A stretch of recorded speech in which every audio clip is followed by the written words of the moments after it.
Hello दोस्तों, मैं अभय Mishra commerce 2.0 new version में एक बार फिर से आप सभी का स्वागत करता हूं।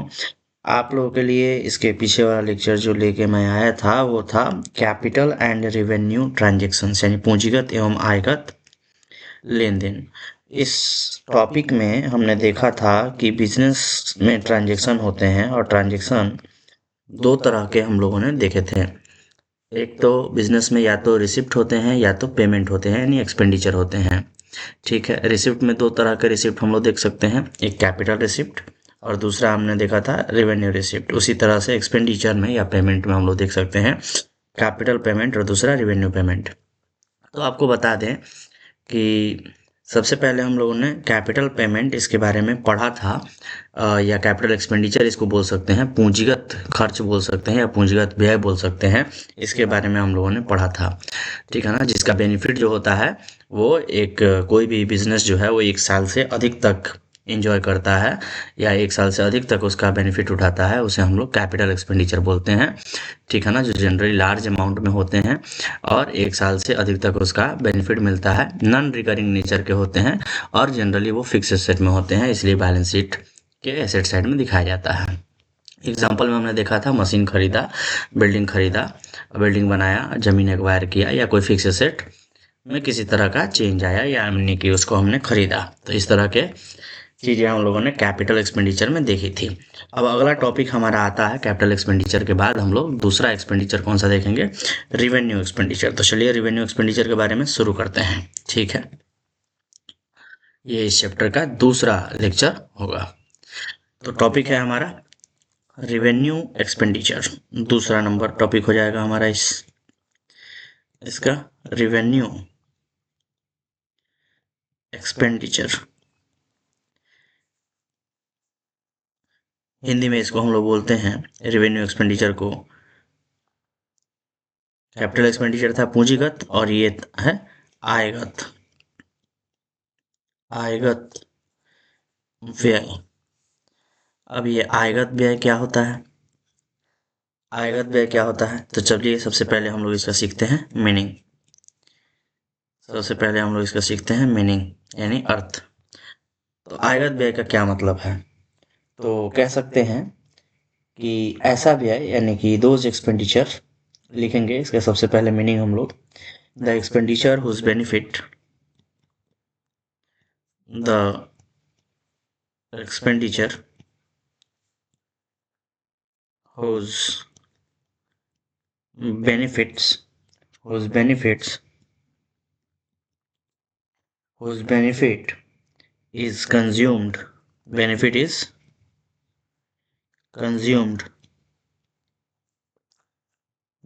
is consumed within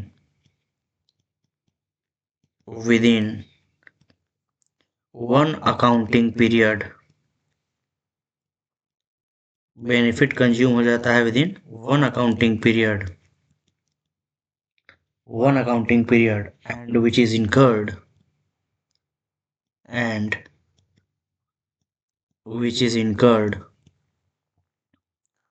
और जो होता है which is incurred in the course of in the course of in the course of regular business regular business transaction in the course of regular business transactions of a concern, यानी एक business का। तो ऐसा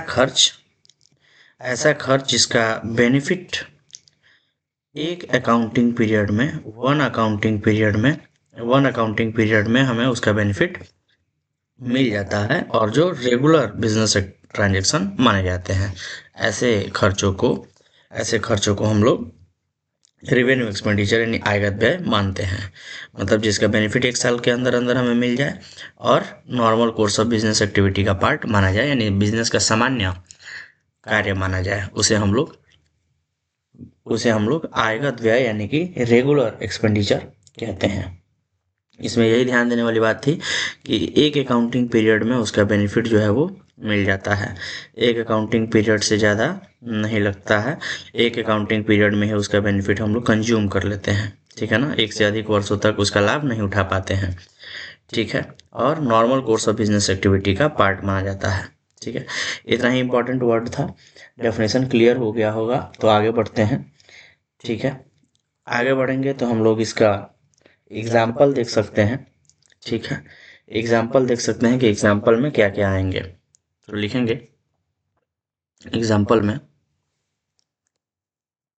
example में लिखेंगे, example में कौन कौन से एग्जाम्पल आएंगे, तो लिखेंगे goods purchased, goods purchased for resale, दोबारा बेचने के लिए हमने माल खरीदा, ठीक है। Repair and renewal, repair and renewal, कोई भी चीज़ को हमने रिपेयर करवाया, रिन्यू करवाया, तो वो सब जो खर्चे होते हैं वो आयगत व्यय यानी कि रेवेन्यू एक्सपेंडिचर कहलाता है, ठीक है। Wages salary, wages salary, rent, rent and taxes etcetera paid, ये सब जो खर्चे हैं जब ये सब हम लोग पेड करते हैं, वेजेज हो गया, सैलरी हो गया, चूंकि ये बार बार करना होता है, ठीक है ना, मतलब कि जो रिवेन्यू एक्सपेंडिचर होते हैं वो रिकरिंग नेचर के भी होते हैं, तो इसलिए हम लोग इसको बोल सकते हैं कि ये बार बार होने वाले खर्चे हैं और इसलिए रिवेन्यू एक्सपेंडिचर में आएगा, ठीक है। और किसी तरह का भी एडमिनिस्ट्रेटिव एक्सपेंसेज, किसी भी तरह का एडमिन, इनके अलावा भी और किसी तरह के भी एडमिनिस्ट्रेटिव, एडमिनिस्ट्रेटिव एक्सपेंसेज, कोई भी तरह के एडमिनिस्ट्रेटिव एक्सपेंसेज होंगे या सेलिंग एंड सेलिंग एक्सपेंसेज होंगे, ठीक है, वो सारे के सारे इसमें आ जाएंगे, ठीक है। डेप्रिसिएशन कंफ्यूजिंग आइटम है, डेप्रिसिएशन भी इसी में आएगा, अक्सर पूछ दिया जाता है कि डेप्रिसिएशन ऑन फिक्स्ड एसेट्स ये कौन सा खर्चा माना जाएगा, तो ये भी रिवेन्यू नेचर का ही माना जाएगा, क्योंकि डेप्रिसिएशन भी जो है वो हमेशा लगते रहता है, ठीक है ना, या हर साल जरूर लगाया जाता है फिक्स एसेट पर, इसलिए ये भी रिवेन्यू नेचर का माना जाएगा, ठीक है। और इस तरह के जो भी खर्चे होते हैं ये कहाँ दिखते हैं, दिखते कहाँ है बैलेंस शीट में, तो अगर हम बैलेंस शीट की बात करें कि बैलेंस शीट में कहाँ दिखेगा, तो हाँ, मतलब अकाउंटिंग ट्रीटमेंट, अकाउंटिंग ट्रीटमेंट इनका कहाँ होता है, अकाउंटिंग ट्रीटमेंट कहाँ होता है, तो हम लोग कह सकते हैं कि इनका जो अकाउंटिंग ट्रीटमेंट है वो या तो ट्रेडिंग अकाउंट में या फिर प्रॉफिट एंड लॉस अकाउंट में दिखाए जाते हैं, ट्रेडिंग अकाउंट या फिर प्रॉफिट एंड लॉस अकाउंट में दिखाए जाते हैं, डेबिट साइड में ये सारे के सारे जो खर्चे होते हैं, ठीक है। तो ये इसका अकाउंटिंग ट्रीटमेंट हो गया, ठीक है। जनरली ये जो होते हैं रेवेन्यू एक्सपेंडिचर, ये revenue expenditure recurring in nature होते हैं, जनरली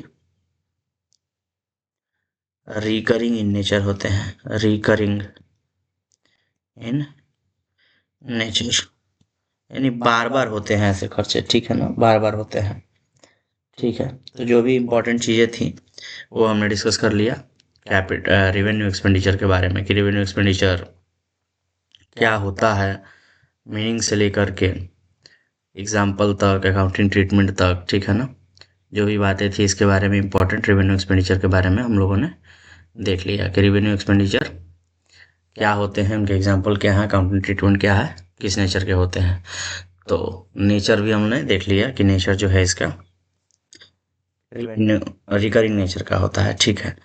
तो इतनी बातें अगर आप लिखते हैं इस टॉपिक के बारे में, तो जो भी क्वेश्चन पूछे गए होंगे उसमें फुल मार्क्स आपको मिल सकता है, और इनसे रिलेटेड अगर ढेर सारे क्वेश्चन की प्रैक्टिस भी अगर आप करते हैं तो और भी ज़्यादा कंसेप्ट क्लियर होगा, ठीक है। अगला टॉपिक आप पढ़ा जा सकता है, आप देख सकते हैं कि जो हम लोगों ने यहाँ कैटेगरी बनाया था कैपिटल एक्सपेंडिचर और रेवेन्यू एक्सपेंडिचर का, ये जो कैटेगरी हम लोगों ने बनाया था, इसमें हम लोगों ने कैपिटल एक्सपेंडिचर और रेवेन्यू एक्सपेंडिचर दोनों ही हम लोगों ने कवर कर लिया। पेमेंट को आप एक्सपेंडिचर भी बोल सकते हैं, ठीक है। तो दोनों ही हम लोगों ने कवर कर लिया, कैपिटल एक्सपेंडिचर और रेवेन्यू एक्सपेंडिचर। बट आपको एक बात बता दें कि एक्सपेंडिचर में एक थर्ड कैटेगरी भी बनाई जाती है जो दोनों के कॉम्बिनेशन से बनता है। एक थर्ड कैटेगरी भी बनाई जाती है जो दोनों के कॉम्बिनेशन से बनता है, ठीक है। उसको हम एक अलग नाम देते हैं जिसमें दोनों का फीचर देखने को मिलता है, कैपिटल एक्सपेंडिचर का भी और प्लस रेवेन्यू एक्सपेंडिचर का भी एक थर्ड कैटेगरी बनता है। तो आइए उसके बारे में भी पढ़ लेते हैं, ठीक है। या अगर लेक्चर लंबा हो जाए तो एक काम हम लोग कर सकते हैं कि उसको एक अलग लेक्चर में कवर कर सकते हैं जिसका नाम होगा डेफर्ड रेवेन्यू एक्सपेंडिचर। एक अलग लेक्चर भी उसके लिए रिकॉर्ड किया जा सकता है क्योंकि वो थोड़ा सा बड़ा टॉपिक होगा, ठीक है। तो ठीक है, उसको एक अलग लेक्चर में रिकॉर्ड करते हैं। फिलहाल के लिए इतना ही, मिलते हैं अगले लेक्चर में। तब तक के लिए टाटा बाय बाय, धन्यवाद।